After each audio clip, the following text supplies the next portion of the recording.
Hey there, hi there, hello there internet dwellers, and welcome to another episode of the GC Informer. Today's episode's slightly different as we won't be doing a broadcast today. We're all a little bit burnt out this week I think, so we're going to be taking a week off from the broadcast, but don't worry, it will return next week in full force over the Easter weekend.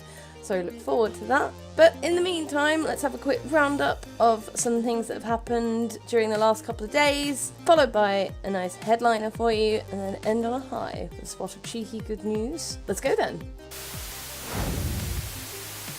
The popular theme park type simulator Planet Coaster is getting a new DLC called the Studios Pack, which is going to focus on bringing movies to your theme parks. Frontier are specifically targeting this DLC pack towards people who want to bring the glitzy styles of Hollywood into their theme parks via new stunts, props, character animations, vehicles, and even specially animated building attachments and things. There's also going to be the assets provided so that you can actually make studio type backlots as well, which is a really cool function actually. I quite like that. You can make your own Universal Studios basically. There's also going to be some new rides as well. There's the big screen tour, which basically works as a tour around the backs of all your attractions and things. So basically it is like a backlot tour sort of attraction. There will be Remotion, which is a motion simulator track ride. I'm not quite sure how that would work, but that is a thing. It sounds like there's lots of things for you to play around with on that one, so that could be quite interesting. Some very different results coming from it. And Horror Heights, which is, if you've ever been to, I think it's Disneyland, and it's got the Twilight Zone hotel drop ride. It's one like that, so you've got a typical multi-story drop. This pack will launch on March 27th, so in a few days time, which is awesome, and it's looking to be about £7.99 and $10.99. Will there be an end to the battle between PUBG and Fortnite? Probably not. Well, now it's PUBG's turn again to lash out slightly at Fortnite's Battle Royale and to siphon some of their ideas. This time PUBG is going for an event mode, much in the same vein as Fortnite's events. The first of these will be an 8 versus 8 player map where rifles are much more likely to discover. And interesting enough, even Bluehole have said that this isn't very interesting as an event. Why are you doing it then? They did put out in a blog post that the first event would be a very simple one, as the system has just been put together and it needs to be tested, really. Not the most exciting, since I know that you can actually meddle with the settings in PUBG yourself and do your own custom matches, but whatever! If they come up with some more exciting, some cooler mechanics to the game that you could do in the events, sure, but things like this are not the most enthralling. But, you know, at least they're acknowledging that they do need to do something different. Perhaps the PUBG formula is starting to get a little bit stale, and let's face it, the numbers do point that they are losing, or starting to anyway, to Fortnite Battle Royale, so they're making steps. Maybe there'll be bigger steps. Night School Studio, behind the popular game Oxenfree, I still need to play it, have released the trailer for their new game After Party, which is basically boozing through hell and out-drinking the devil to restore your characters to life. Yes, you heard me right, this game focuses on two main characters, Milo and Lola, who have recently died, but in order to escape hell, they need to outdrink the devil. So think of some of the craziest nights out you've ever had, times them by 500, and that's what this whole game is going to focus on. In hell. Is it possible to outdrink the devil? Well, it's time to find out, isn't it? This is going to be a very story, narrative-driven game with a lot of choices to be made, so I don't know, this looks like fun. It looks like a fun ride. You know, all the fun of getting completely wasted and ending up doing ridiculous things without it actually happening, and the consequences that follow. Yay! Woo! No hangover. However, the sad part of this news is the game's not scheduled to be released until 2019, but it is something to look forward to, and we shall continue to keep an eye out for the development. So on to the headliner news for today, something I actually did report on a little while ago.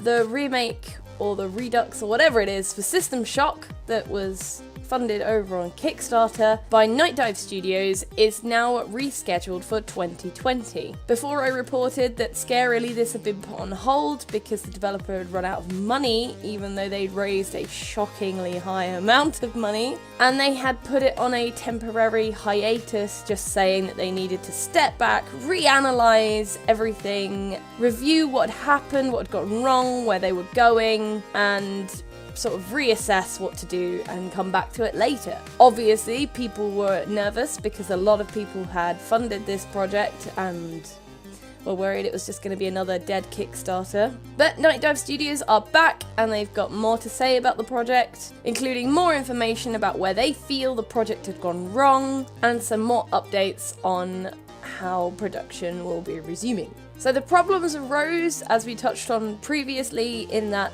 originally it was just supposed to be a remaster, but then as the development went on, they wanted to do more, and so it started to turn into more of a reboot rather than a remaster and such, and spiraled away, along with $1.3 million. Ouch. So Night Dive CEO Stefan Kick and Business Development Director Larry Cooperman are the ones who have spoken out and sort of ironed out everything that happened. So a lot of things that plagued their product was looking at some of the older aspects of System Shock and going, hey, look at that, that's super cool, you know what we could do to change that and make it into the modern era of gaming and what we could do to it. A lot of people wanting to put their own stamp on everything, which is normal in most industries, and it just veered away from the original representation. Cooperman went on to say that if the project had continued to follow this route, it wouldn't have been true to the System Shock vision. Kick actually outlined that the reason why the hiatus was then decided upon in February was actually largely due to feedback they'd had from their backers, who were not too enthralled by the direction that the game seemed to be taking and were worried that it was driving away from what they had originally been promised that it was going to be. So if that's true, that's pretty admirable of them to actually listen to where the money came from and do something about it. So rest assured, backers, the intention is now to ship exactly the game that was promised with as much of the features that were promised as we can in a time frame that will get it out as fast as we can. And the likelihood of this is the first quarter of 2020. That's just a starting date, it may move, but hey, it's a start. So to end on a high, well, I think it's a high, it kind of is a literal sense of a high.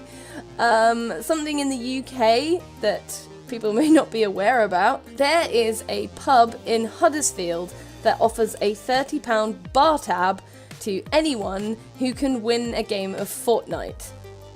Yep, that's right. They have a projector screen set up in their pub and you need to get a victory royale in Fortnite in front of everybody watching and jeering you. Good luck trying to hear anything. So this idea was cooked up by Alex Coe, the manager of Warehouse, which is the name of the pub. And surprisingly enough, it's been bringing people into the pub. Well, duh. Free drinks as a potential will always bring people into the pub. This is the UK. So the challenge has been going on for 3 weeks now, and there's been over 300 games played, but only 2 people have managed to win, which is ridiculous. But I can imagine as soon as you get presented with, hey, play this game, if you can win, you get 30 quid bar tab, people are just going to be like, I've never played Fortnite before, let's give it a go, it can't be that bad, and then just getting wrecked.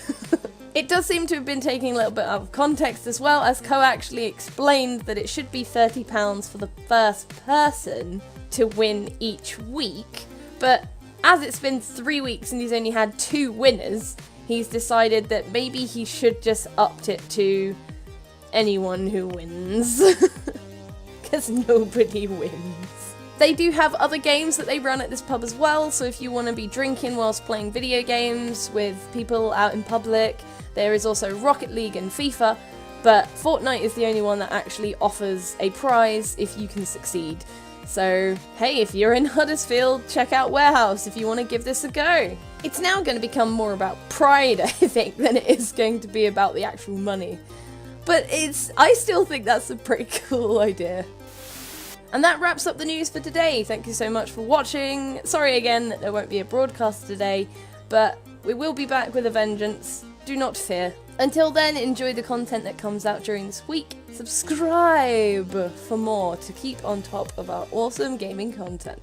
I've been your host, Orange Lightning of Orange Lightning Playzone. So, take care for now, enjoy your weekends, and I'll see you all again real soon. Take care for now.